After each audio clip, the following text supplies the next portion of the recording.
Fala aí, pessoal, professora Mariana Bruce na área para mais uma aula de filosofia. Eu, professora de História, Filosofia e Sociologia do Colégio Francisco de Assis, tô aqui com vocês para a gente pensar mais um pouquinho sobre filosofia. Vem comigo? Então vamos nessa! Na aula de hoje a gente vai trabalhar com o movimento filosófico iluminista. Que onda foi essa que se alastrou a partir da Europa para todo o mundo e que é importante para a gente compreender as bases do pensamento moderno colonial, de base capitalista também, que vai basicamente reger o mundo que a gente vive. Muita base, né? Então, é essa base que a gente vai pensar hoje. Então, esse mundo moderno capitalista, ele vem de um desdobramento das reflexões relacionadas à ênfase conferida à razão, à argumentação racional, ao antropocentrismo, um movimento que ganha força na Europa desde o século XVI, com o Renascimento, e vai se espalhando e vai ganhando consistência até chegar no século XVIII como a grande força motriz que inspira homens e mulheres a desencadearem processos revolucionários que muda definitivamente a história da Europa e, por consequência, do mundo, haja vista todo o processo colonialista desencadeado pela Europa e que articula os vários continentes do mundo num mesmo paradigma civilizacional. Então, na aula de hoje, a gente vai ter um enfoque mais específico sobre essa corrente iluminista. Afinal de contas, de que luzes a gente está falando e quais são os fundamentos que sustentam as reflexões filosóficas que se seguem a esse processo tão rico que é o de procurar entender a realidade e explicar a realidade a partir de uma argumentação racional. E aí, nesse sentido, eu queria trazer para vocês aqui o Kant, Immanuel Kant, um filósofo iluminista, que vai estar nesse contexto falando o seguinte, olha só, o que é o esclarecimento? O que são essas luzes, afinal de contas, que iluminam o pensamento filosófico nesse contexto aí? Ele fala que o esclarecimento é a saída do homem de sua menoridade, da qual ele próprio é culpado. A menoridade é a incapacidade de servir-se de seu próprio entendimento sem a direção alheia. O homem, ele é o próprio culpado dessa menoridade, quando ela não é causada por falta de entendimento, mas sim por falta de determinação e de coragem para servir-se de seu próprio entendimento sem a tutela de um outro. Sapere aude, ouse saber, ouse fazer uso de teu próprio entendimento. Este é o lema do esclarecimento. Essa frase já dá um caldo para a gente ficar várias horas discutindo, mas eu vou precisar ser mais objetiva e eu vou destacar alguns elementos fundamentais que estão na base desse pensamento esclarecido, iluminista, formulado pelo Kant. Um primeiro aspecto é essa compreensão de uma menoridade e de uma ruptura com essa menoridade. Essa menoridade está relacionada a uma condição na qual o homem, o ser humano, ele não pensa com a sua própria cabeça, ele é guiado por uma direção alheia, ele recebe uma tutela de outra pessoa que pensa por ele. E o pensamento iluminista, na realidade, ele é consequência de um entendimento de que todos os indivíduos detentores de razão são capazes de pensar com a sua própria cabeça, de produzir o seu entendimento das coisas. Então, essa saída da menoridade é um convite para que todos e todas passem a refletir com a sua própria cabeça. Utilize a sua capacidade racional para formular, para produzir conhecimento, para produzir as suas hipóteses de interpretação do mundo, seus ensaios filosóficos. E para isso é preciso coragem, ousadia, porque pensar com a própria cabeça é também assumir as consequências desse pensamento.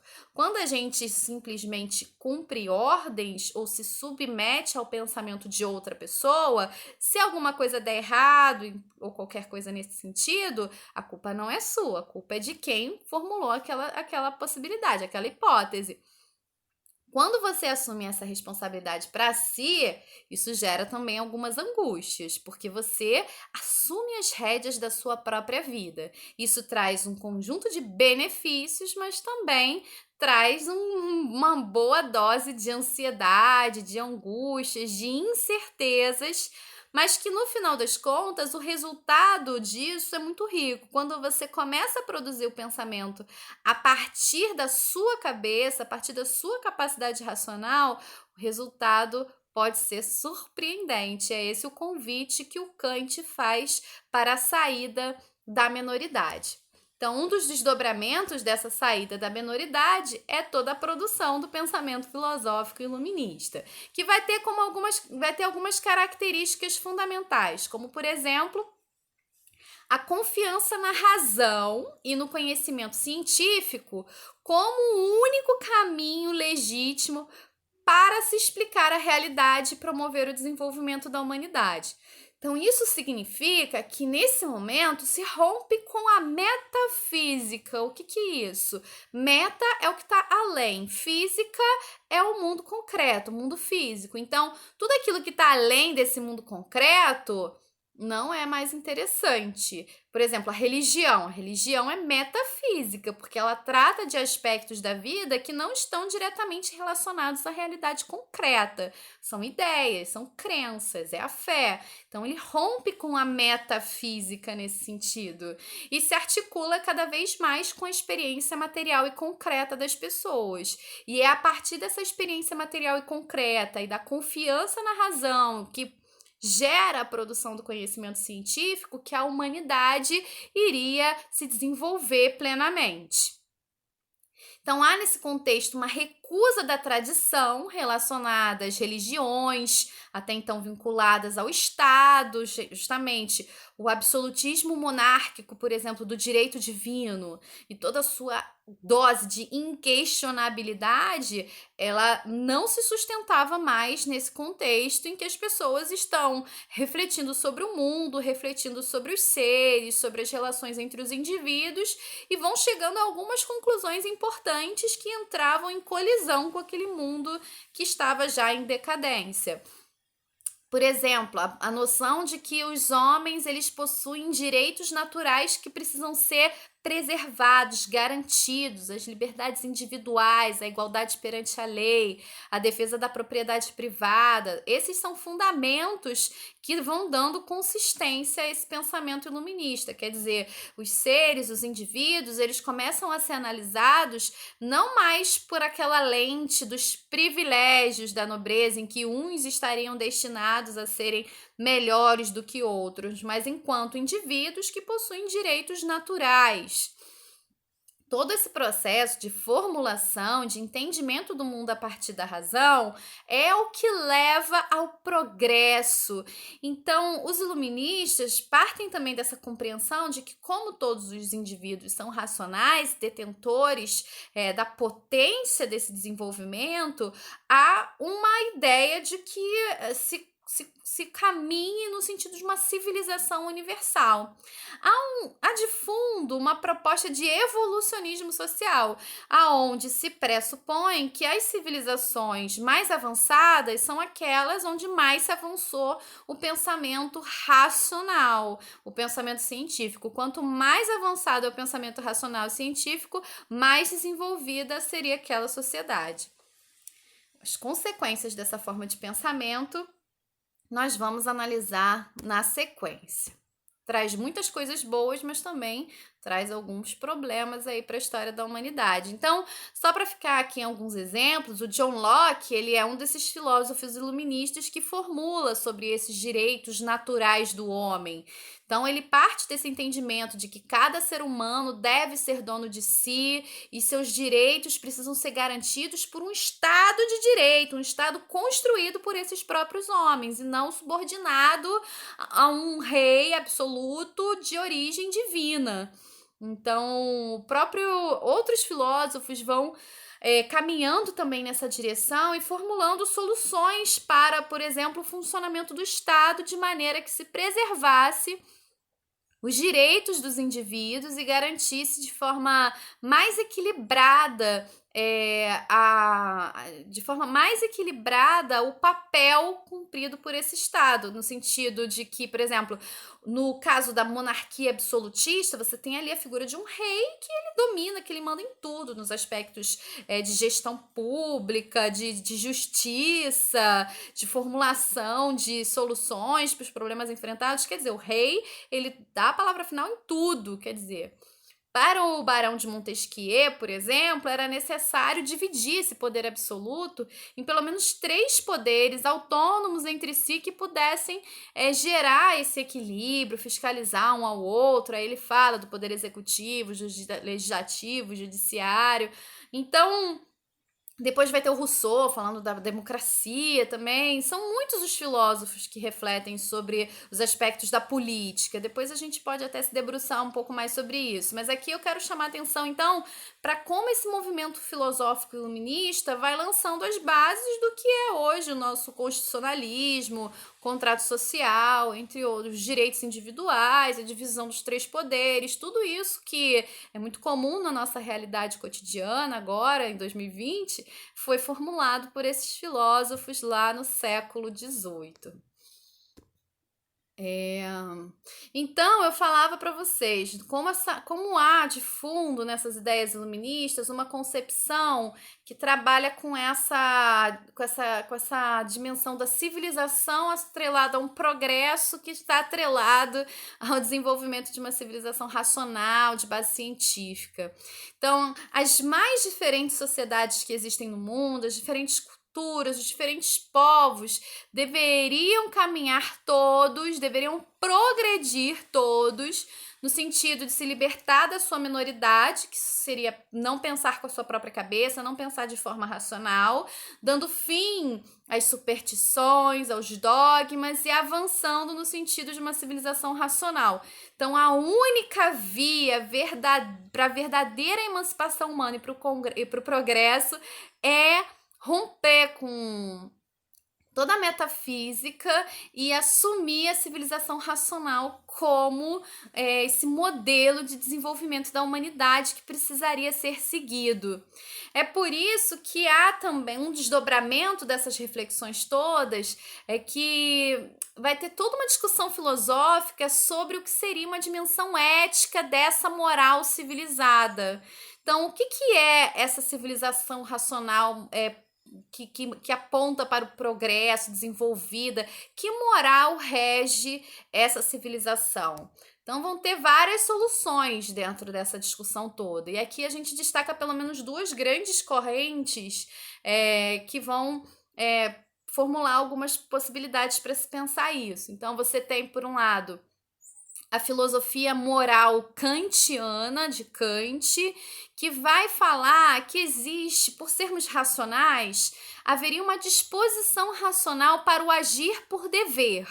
Quer dizer, se a gente estabelecer algum princípio para a nossa ação, nós seguiríamos. A gente não age intuitivamente, instintivamente, há um agir por dever, a partir de um compromisso que se estabelece com a coletividade que a gente está inserido.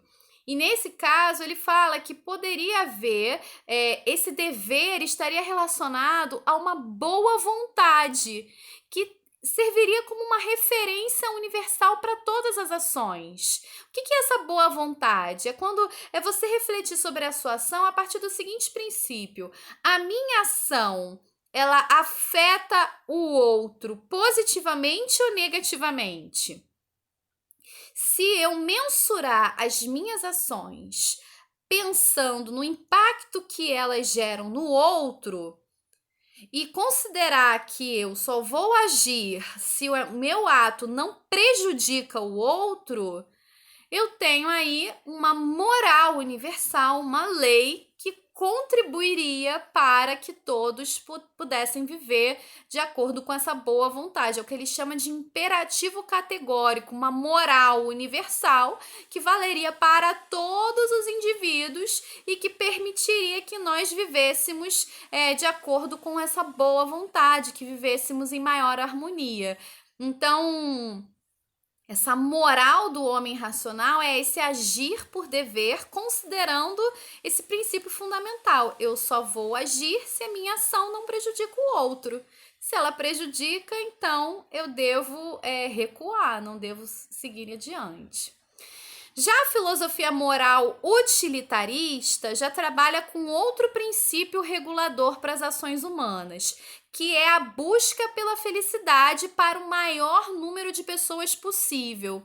Essa corrente, ela recai já num consequencialismo moral, que significa basicamente o quê? Você vai valorizar uma ação a partir das consequências dela. Se essa ação vai contribuir para que se alcance a felicidade de um grupo significativamente grande de pessoas ou se não.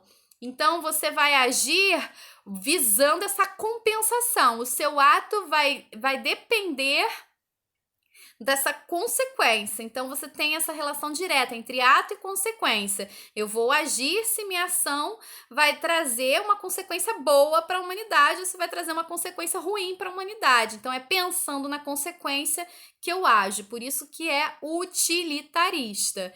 Então, é uma outra forma também de entender qual seria essa filosofia moral que rege esse homem racional, esse homem moderno. E aí também vários desdobramentos dessa reflexão se a gente tem que agir pensando nessa consequência, entendendo que essa consequência está relacionada com a busca pela felicidade, o que é essa felicidade? É uma felicidade hedonista relacionada aos prazeres materiais? É uma concepção de justiça, aquilo que é bom para todos? É uma concepção mais atrelada ao arete, aquela felicidade que vem da razão, que vem das reflexões filosóficas racionais? Quer dizer, isso daí já se desdobram para vários outros filósofos. E por fim, então, qual é o legado desse movimento filosófico iluminista para a humanidade? Então, há, de forma mais explícita, essa visão de um percurso da humanidade orientado para o progresso, que no final acaba contrastando com as profundas atrocidades cometidas por esse homem civilizado. Sobretudo quando a gente considera todo o processo colonial e neocolonial, né, na África e na Ásia, que vai ser legitimado por uma argumentação racional científica do racismo e do darwinismo social. Então, se pressupunha, por exemplo, que o homem branco europeu era um homem civilizado, racional, que era o ápice do desenvolvimento da humanidade e ele teria uma missão civilizatória na África, na Ásia, e essa missão civilizatória vem acompanhada de um processo violento de escravidão, mortes, epistemicídios, entre outras coisas. Então, que homem evoluído é esse que cometeu tantas atrocidades? Essa é uma questão para a gente pensar junto. O triunfo das luzes da razão sobre o obscurantismo das tradições é aquilo que molda a cultura filosófica e científica dos séculos XIX e XX. Mas ele vai ter formulações muito variadas, de Hegel, passando por Freud, Marx, entre vários outros filósofos. Então, não há uma solução única para isso. O que há é um rechaço a essa tradição, esse império do novo que se estabelece, mas esse novo é diverso, é plural e vai ter diferentes desdobramentos também para a história da humanidade. Uma outra questão para a gente refletir: será que há de fato um processo de aperfeiçoamento guiado pela razão? Será que nós alcançaremos a plena emancipação de todos os homens a partir desse ideal de progresso estabelecido? É possível a construção de uma civilização universal racionalmente organizada? Eu não vou dar essas respostas para vocês, eu deixo isso aí para vocês pensarem e a gente segue refletindo sobre esses temas nas próximas aulas, beleza, pessoal? Por hoje eu fico por aqui, espero que vocês fiquem bem aí, lavando bem as mãos e a gente se vê em breve. Beijo, pessoal. Tchau, tchau. Até a próxima.